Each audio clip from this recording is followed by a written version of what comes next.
Hello students, my name is Rimsha and I am your teacher from Yardley International School.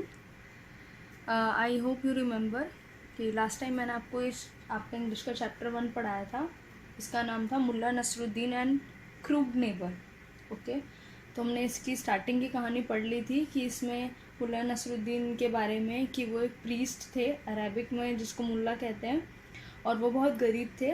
उनके पास पैसे खर्च ख़त्म हो गए थे, इसलिए उनके पास कोई ऑल्टरनेटिव नहीं बचा था. इसलिए वो अपना एक एंसेस्ट्रल होम यानी कि उनका ख़ानदानी जो घर था वो उसको बेच रहे थे. और उनका जो एक नेबर है वो एक बहुत ही डिसऑनेस्ट और बहुत ही बेईमान आदमी था और वो उस घर को ख़रीदने जा रहा था. ठीक है, तो हमने इसकी में एक पढ़ा था कि उन्होंने एक क्लॉज रखा था, यानी कि एक उनके लिए एक शर्त रखी थी घर को बेचने के लिए कि उनके पास उनके लिविंग रूम में एक छोटी सी नेल यानी कि एक कील लगी हुई है जिसको वो यूज़ करना चाहते हैं. ठीक है, ऐसा मुल्ला नसरुद्दीन ने एक शर्त रखी थी. अब देखते हैं आगे क्या हुआ था इसमें. तो हमने इसको यहाँ तक पढ़ लिया था ये चैप्टर. अब हम यहाँ से पढ़ेंगे. तो एंड में वो उसने मुल्ला नसरुद्दीन ने बताया था कि मेरे एक फ़ादर हैं, उन्होंने वो एक कील लगाई थी, वो उस कील की ओनरशिप चाहते हैं और उसके अलावा वो पूरा घर देने को तैयार है, बस वो उस कील की ओनरशिप चाहते हैं. ठीक है, तो यहाँ पे इस मुल्ला नसरुद्दीन ने बोला I therefore request that I be allowed to keep ownership of that nail and do whatever I want with it. मतलब मैं चाहता हूँ कि मुझे उस नेल की उस कील की ओनरशिप मिल जाए और मैं उसके साथ जो दिल चाहे करना चाहूँ वो करूँ, मैं उसको यूज़ कर पाऊँ. ऐसा मुल्ला नसरुद्दीन ने अपने नेबर से बोला. ठीक, the neighbour agreed but explain that he would have to consult his wife before signing. मतलब उन नेबर ने बोला कि ठीक है, मुझे तो मंजूर है, मुझे कोई परेशानी नहीं है, लेकिन मुझे इस कॉन्ट्रैक्ट को साइन करने के लिए अपनी वाइफ की परमिशन लेनी पड़ेगी. अपनी वाइफ से मुझे पूछना पड़ेगा कि क्या वो इस चीज़ पर एग्री करती है. मतलब कि घर तो ले लें बट वो उस नेल की ओनरशिप आपको देने के लिए एग्री करती है या नहीं. तो मुझे इस चीज़ को साइन करने से पहले, आपके इस कॉन्ट्रैक्ट को साइन करने से पहले मुझे अपनी वाइफ से कंसल्ट करना पड़ेगा, उससे डिस्कस करना पड़ेगा. अगर वो हाँ करती है तो मैं आपके इस कॉन्ट्रैक्ट को साइन कर दूंगा. Okay, his wife raised some serious objections. Why is he going to keep a nail, what does it mean. तो जो वाइफ है उसको इशू हुआ. उसने बोला कि ये क्या बात हुई, वो उस कील के साथ क्या करेगा, इसका क्या मतलब हुआ. तो वाइफ को बहुत इश्यूज़ होने लगे. उसने कहा कि नहीं, मैं ऐसा नहीं करने दूंगी, वो ऐसा क्या करना चाहता है. मतलब उसको बहुत अजीब लगा कि कोई भी इंसान अपना अगर घर बेचेगा तो वो उस नेल के साथ क्या करेगा, उस कील की ओनरशिप लेके क्या करेगा. तो उसको समझ नहीं आया, तो उसको बहुत ज़्यादा ऑब्जेक्शन हुआ कि नहीं, ऐसा कैसे हो सकता है, ऐसा वो क्या करेगा. Okay, he just want to be allowed to keep ownership of that nail as a memory of his father, that's all. तो जो नेबर था उसने अपनी वाइफ से बोला कि वो उस नेल की ओनरशिप यानी उस कील की ओनरशिप वो इसलिए रखना चाहता है as a memory of his father. मतलब अपने पापा की याद में, अपने फादर की याद में, एक याद की तरह वो उस नेल की ओनरशिप को रखना चाहता है. और उसका कोई इरादा नहीं है. मतलब तुम्हें कोई इतनी घबराने की बात नहीं है, इतनी घबराने की ज़रूरत नहीं है, तुम इतनी परेशान मत हो. वो उसको समझाने के तौर पे कहने लगा कि वो उसे एक छोटी सी नेल की ओनरशिप ही चाहिए, क्योंकि नेल एक छोटी सी कील की ओनरशिप से वो क्या ही कर लेगा. तो उसकी वाइफ ने बोला ही इज़ क्रेजी. मतलब वो पागल है, बिल्कुल पागल है, क्योंकि ऐसा कोई इंसान कोई भी एक नेल की ओनरशिप क्यों रखेगा. May be so but we are getting the house for half its value. उसने बोला कि हाँ वो पागल होगा, लेकिन ये देखो कि हमें जो घर है उसकी आधी कीमत पे मिल रहा है. मतलब जो नेबर था वो बहुत ही ज़्यादा चालाक था. तो उसने मुल्ला नसरुद्दीन से हाफ़ ही जो वैल्यू थी, उसके घर की जो वैल्यू थी उसकी हाफ़ वैल्यू ही ऑफ़र करी थी.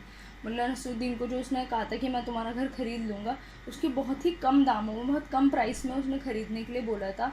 वो यही बात अपनी वाइफ को समझाता है कि जो वैल्यू जो उन्हें पैसे दे रहे हैं वो बहुत ही कम, बहुत ही हाफ़, घर की जो है हाफ़ वैल्यू के हिसाब से पैसे दे रहे हैं और हमें बड़ा घर मिल रहा है कम पैसों में.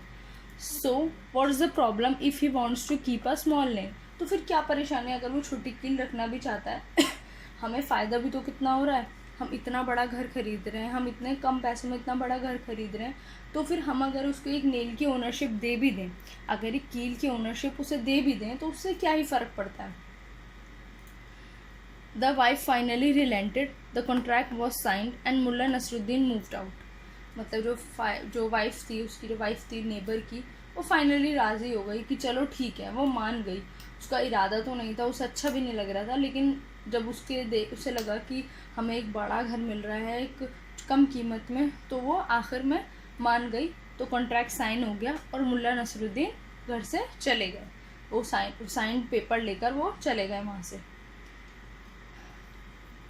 A month went by. One evening they heard a knock on the door. एक महीना बीत गया आराम से, और एक महीने के बाद एक शाम को नेबर के जो उनका जो घर था उस पर एक नॉक हुआ। एक नॉक करा उसने, कोई आया। It was Nasruddin with head board. उसने देखा कि नसरुद्दीन था और सर उसने झुका रखा था। हेड बोर्ड मतलब नीचे सर झुका रखा था एक शाम को। Oh Mulla where have you been, we were wondering about you like the crook man. Mulla जो क्रूकमैन था उसने बोला कि तुम कहाँ थे, हम तुम्हारे बारे में से सोच रहे थे कि आखिर तुम कहाँ चले गए, तुम एकदम से तुमने घर बेचा और फिर चले गए। उसके बाद वो मुल्ला नसरुद्दीन दोबारा पलट के वहाँ पे नहीं आए। तो उसने क्रूकमैन ने झूठ बोला ऐसे फ़िक्र दिखाने के लिए, जैसे कि उसको बहुत ज़्यादा फ़िक्र है या उसको बहुत ज़्यादा परवाह है, ऐसे दिखाने के लिए उसने मुल्ला नसरुद्दीन से बोला कि हम तुम्हारे बारे में ही सोच रहे थे कि तुम आखिर कहाँ चले गए। ऐसा उसने झूठ बोला। Nasruddin explained that he had come to see his nail and the man agreed to let him into the house. मुल्ला नसरुद्दीन ने बोला कि मैं यहाँ पे कुछ लेने नहीं आया हूँ, मैं सिर्फ अपनी नेल यानी अपनी वो कील को देखने के लिए आया हूँ। वो उससे इजाज़त मांगता है कि क्या मैं अपनी उस कील को देख लूँ। The man agreed to let him in to the house. तो उस आदमी ने बोला कि चलो ठीक है, उसे वो घर के अंदर आने की इजाज़त दे देता है कि जाओ तुम अपनी नेल को देख लो। Mulla humbly walked behind the man, touch the nail and put his turban on it. Mulla जो था उस आदमी के पीछे पीछे चला गया। अब उसके घर के अंदर एंटर करता है तो आगे वो जो क्रूड मैन होता है, वो जो उसका नेबर होता है, उसके आगे आगे चलता है और मुल्ला जो है उसके पीछे चुपचाप तरीके से तमीज़ से पीछे पीछे चलते हैं। वो वहाँ पे जाता है और अपनी नेल को टच करता है, यानी कि अपनी कील को टच करता है जिसकी ओनरशिप उसने ली थी, उस कील को टच करता है और अपनी टर्बन वहाँ पर टांग देता है। टर्बन का मतलब होता है पगड़ी। वो अपनी पगड़ी उस नेल पर लगा देता है। As he was about to leave the man questioned him, hey what is doing there. तो वो जैसे वो जाने वाला होता है तभी जो क्रूड मैन होता है वो उसे रोकता है। वो कहता है अरे ये क्या कर रहे हो, ये यहाँ पे क्या कर रही है, तुमने जो अपनी टर्बन वहाँ पे टांग दी है तो ये यहाँ पे ये क्या कर रही है। क्योंकि वो टर्बन अपनी टांग के घर से जा रहा होता है, तभी अचानक से उसको अजीब सा लगता है उस क्रूड मैन को कि वो अपनी ये जो पगड़ी है, अपनी टर्बन है, इसको छोड़ के यहाँ क्यों जा रहा है। तो उसे रोकता है, पूछता है अरे ये यहाँ पे क्या कर रही है। तो मुल्ला नसरुद्दीन जवाब देते हैं दैट्स माई टर्बन, ये मेरी पगड़ी है, मेरी टर्बन है। Yes but you can't leave it in my house. उसने बोला हाँ ये तो मुझे दिख रहा है कि तुम्हारी टर्बन है, मुझे पता है कि ये टर्बन है, पर इसको तुम मेरे घर में नहीं छोड़ सकते। तुम इसको, क्योंकि वो उस टर्बन को वहाँ पे छोड़ के जा रहा होता है, अपनी कील पे टांग के जा रहा होता है। बट मैन जो क्रूड मैन होता है, वो जो उसका नेबर होता है, उसे वो बिल्कुल पसंद नहीं आती ये बात। तो वो बोलता है कि ठीक है मुझे दिख रही है तुम्हारी ये टर्बन है, लेकिन तुम इसको इस तरह से मेरे घर में छोड़ के नहीं जा सकते। Of course I can, said the Mulla as he headed towards the door, it is on my nail. उसने बोला ऑफ कोर्स मैं रख सकता हूँ, ठीक है, क्योंकि वो जो नेल है वो मेरी है। उसको याद दिलाता है कि जो क्या कहते हैं कि ये जो नेल है वो पूरा घर बेच देता है, लेकिन एज यू रिमेंबर कि पहले भी उसने बताया कि वो जो नेल है उसकी ओनरशिप मुल्ला नसरुद्दीन के पास ही होती है। तो इसलिए वो बोलता है कि मैं आराम से रख सकता हूँ, ऑफ कोर्स मैं रख सकता हूँ अपनी टर्बन को वहाँ पे, क्योंकि ये जो नेल है ये मेरा है, ये किसी और का नहीं है, तुम्हारा नहीं है, क्योंकि उस नेल की जो ओनरशिप है वो मेरे पास है। इसलिए उस नेल के साथ वो जो दिल चाहे वो कर सकता है। तो वो बोलता है कि हाँ मैं आराम से अपने टर्बन को वहाँ पे रख सकता हूँ, क्योंकि वो जो नेल है वो मेरी है, वो तुम्हारी नहीं है। तो आई होप आपको यहाँ तक समझ आ गया होगा। यहाँ से हम नेक्स्ट क्लास में पढ़ेंगे।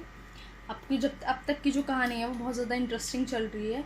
आई होप आपको सारी कहानी समझ आ रही होगी। और जो मैंने आपसे वर्ड मीनिंग करने के लिए कहे थे, तो आई थिंक आपने अपनी नोटबुक में वो वर्ड मीनिंग्स कर रहे होंगे और उनको लर्न भी कीजिए, ताकि आपको याद रहे, पता रहे कि किस चीज़ का मीनिंग क्या होता है। और यहाँ से हम नेक्स्ट क्लास में पढ़ेंगे। Okay, bye.